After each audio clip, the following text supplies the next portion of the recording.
মিটফোর্ডে ব্যবসায়ী সোহাগ হত্যা মামলায় আলমগীর ও মনিরের 4 দিনের রিমান্ড মঞ্জুর করেছে আদালত।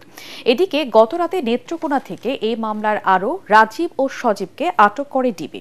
এই ঘটনায় 19 আসামির মধ্যে এখনো পর্যন্ত 7 জনকে আটক করা হলো। বাকি আসামিদের ধরতে সারা দেশে সাঁড়াশি অভিযান চলছে বলে জানিয়েছেন স্বরাষ্ট্র উপদেষ্টা জাহাঙ্গীর আলম চৌধুরী।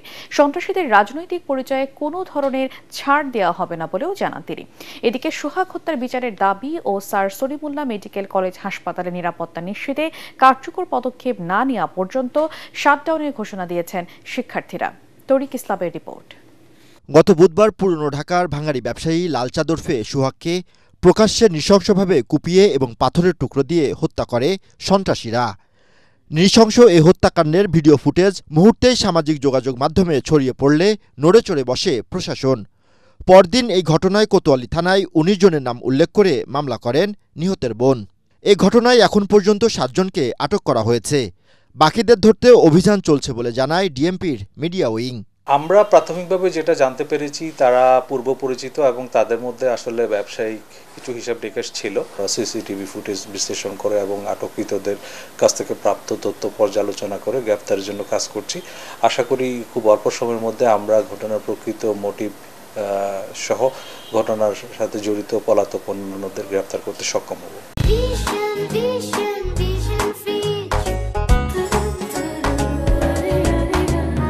এদিকে নৃশংস এই হত্যাকাণ্ডে সন্ত্রাসীদের রাজনৈতিক পরিচয়ে কোনো ছাড় দেওয়া হবে না বলে জানিয়েছেন স্বরাষ্ট্র উপদেষ্টা জাহাঙ্গীর আলম চৌধুরী। মিটফোর্ডের নৃশংস হত্যাকাণ্ডের ঘটনাটি সরকার সর্বোচ্চ গুরুত্ব সহকারে দেখছেন। এই ঘটনায় প্রশাসনিক এবং আইন শৃঙ্খলা বাহিনীর কোনো শিথিলতা ছিল কিনা তাও সরকার গুরুত্ব সহকারে বিবেচনায় করবে এবং তা খতিয়ে দেখতেছে। অপরাধী যে দলেরই হোক না কেন, সে যে কোনো দলেরই হোক না কেন, কোনো রাজনৈতিক অথবা অন্য কোনো পরিচয়ে কাউকে ছাড় দেওয়া হচ্ছে না এবং ভবিষ্যতেও দেওয়া হবে না। দেশের আইন শৃঙ্খলা পরিস্থিতির উন্নয়নে সারা দেশে চিরুনি অভিযান শুরু হয়েছে বলেও জানান স্বরাষ্ট্র উপদেষ্টা।